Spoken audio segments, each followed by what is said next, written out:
A child's love is a magical thing. Just a shame the executives at Lionsgate couldn't have put a little bit of that love and magic into a horror film that wasn't so tragic, generic, and basic bitch of a concept. Yes, Bagman is all of that. Love and magic, love and magic. Bagman was a pile of dog shit. What the fuck were they thinking? This was a pile of stinking Bagman, which, yes, comes to us from Lionsgate. Lionsgate having a terrible goddamn year between Borderlands, The Crow, and other films that are escaping me right now.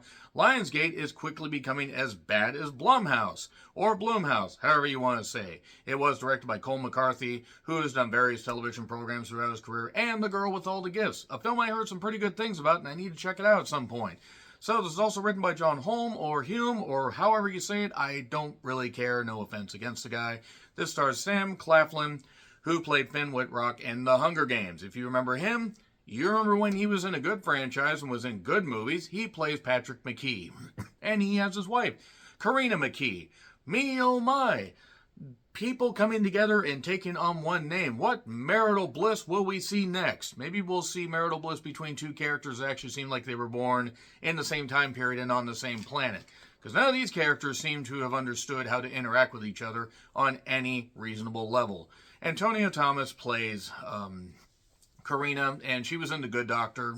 And there are other actors in this. I do want to point out, by the way, that the kid, well, yes, I don't like to pick on kid actors, is super goddamn annoying. So that right off the bat makes me think I don't have anybody to root for in this. So yes, if you're unfamiliar with Bagman, here's basically the basic concept. It got a limited theatrical release and then was released on VOD very recently. So much so that I think it just dropped on Amazon about 12 hours ago. So I decided, oh, why not? It wasn't playing anywhere near me at a reasonable time where I could go. And it's a good thing I didn't see it in theaters, because I had to pause this multiple times and question, what the fuck were they thinking? Why did Lionsgate executives think that this is a good idea? And did anybody bother paying the lighting bill? I think the lighting budget went in the goddamn bag, was zipped up, and they said, we're just going to light it artificially. Why were there so many AI-produced shots in this? There was a shot on a baseball field that looked so glossy, it was like Windows 98 Movie Maker. Again, I know that the budget probably wasn't all that big for this. It certainly didn't have anything coherent about it. It was just a bland, basic bitch of a concept. Which is just some saying I'm just going to start applying to just these horror movies that are just churned out and ridiculous. I'm actually shocked that Blumhouse had nothing to do with this. So basically, Patrick had something tragic happen to him. And he, was told stuff about Bagman as a kid. And then that has come home to roost when he, along with his wife Karina and their son Jake, annoying kid, by the way. I mean, maybe he was supposed to be annoying. I know he was probably only like maybe 5. If that, but god damn it. Anyway, that being said, they moved back into his mother's house. The dad has long since been dead, and she moved to Arizona. They have bills piling up, they have mouths to feed, but ain't nothing in this world for free. He can't slow down, he has to give up his lumber dream because he knows he should, and there ain't no rest for the wicked until Bagman zips you up for good. Yeah, the CGI is terrible. The makeup effects on Bagman are all right, I guess, but this is so badly lit. I mean, and I know you're supposed to make it dark and ominous, or you can just make it cheap like that. This movie is so fucking cheap. The jump scares are ridiculous. The lights flickering on and off, so if you have any photosensitivity about movies, you may not react well to this. But yeah, it's terrible. It's absolutely terrible. I mean, I can't even mix words. It's fucking terrible. The fact that this got any kind of limited theatrical release is ridiculous. It's also not... the more they try to dive into the lore, the more ridiculous it gets. I mean, it's just simple, but also just the fact that this movie really had no right to exist. It should have just been a short story. And yeah, there's the kid, by the way. The kid could have been taken by Bagman at any point, and I wouldn't have cared. I would have been like, good, can we get a less annoying little shit? And I know maybe that was the point, but god damn it. I don't loathe children so much as I don't want to be around children because I worked at a movie theater, and they annoy me. But that being said, yes, Bagman basically comes after them, and they must solve this mystery before the roll history. Bagman Tales, woohoo. Okay, yeah, it's on Amazon for a few bucks if you want to check it out. Terrible.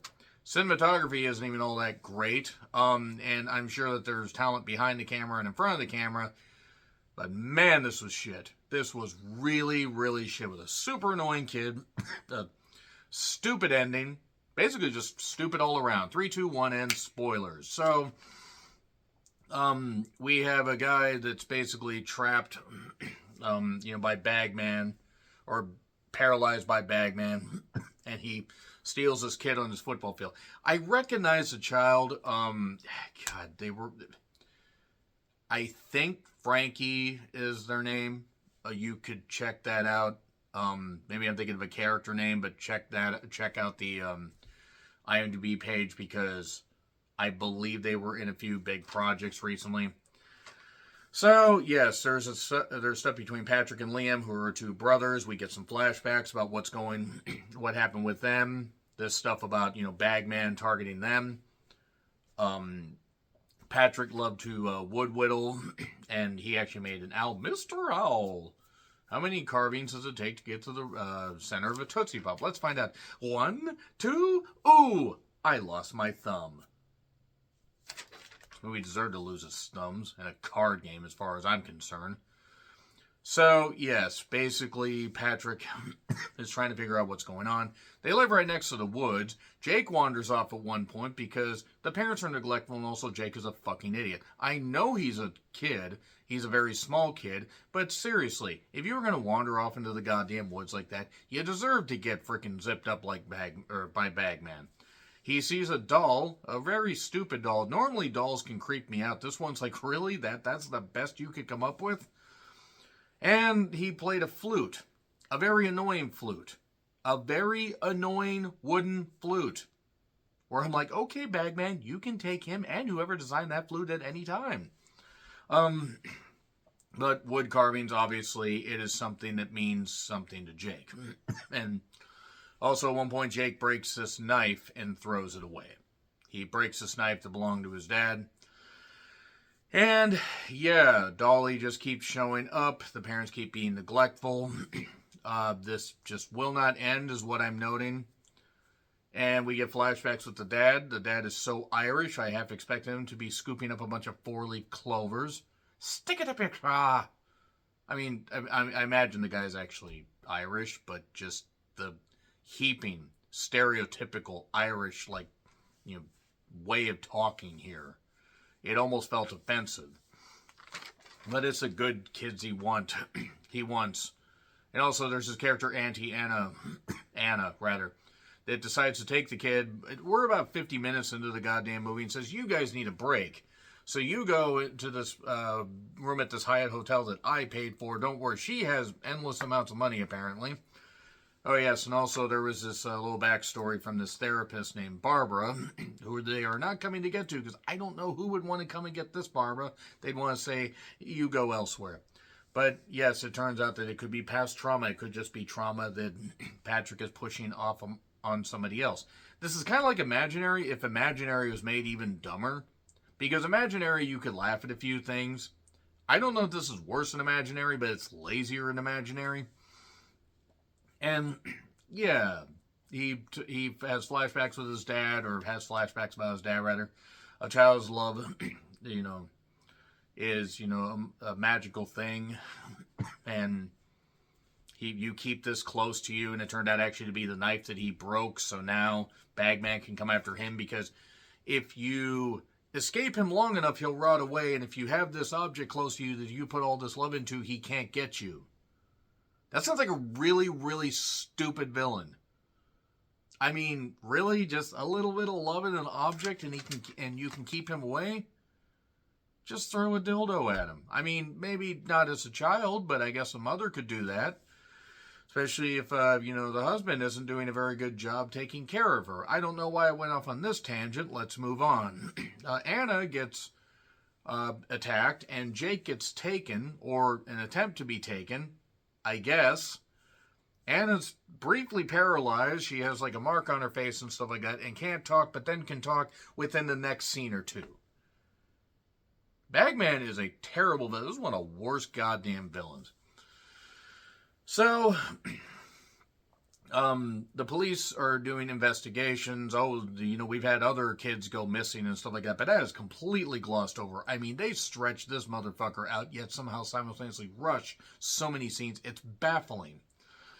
So, there's this point where Jake gets taken to the cave, but actually it turns out it's not Jake. It is the doll with Jake's voice, and all to get Patrick back there. Why? Because Patrick's the one that got away, like he's that Katy Perry song. To be perfectly honest, actually, the Bagman doll's kind of looking like Katy Perry now with all the surgeries, and that's mean, but Katy Perry kind of did it to herself, working with an abusive music executive. Moving on from that, he has the knife, is able to stab Bagman, somehow tosses the flute out so they can find it, but the police and Karina, and I guess Anna's just perfectly okay, but the police are investigating. Patrick gets zipped up in the goddamn bag and taken away. You could have easily ran. It's not like that's necessarily a fast creature. And also, you had your knife. Whatever, it's fine. I mean, I know that he stabbed him and probably maybe lost the knife again, but you stabbed him with it. And you could have just escaped quickly, but no, you just gave up. And now Pat is gone. Patrick is gone, and basically Karina and Jake are going off, I guess, to Arizona. But this isn't over. He's going to come for Jake, and you thought you were going to get a sequel out of this, Lionsgate. Eat shit, Lionsgate. I, honest to God, hope that every executive and every executive producer and producer that decided to fund this goddamn thing looks in the mirror and realizes, I need to do something better with my life. Find something else to do. He gets an F. This is terrible. This is fucking terrible. Can't even get a lot of energy worked up about it. It's just so goddamn bad. Agree, disagree what I said? Like, share, subscribe, Twitter handle in the description. I'm John Ritlin. I'll see you soon.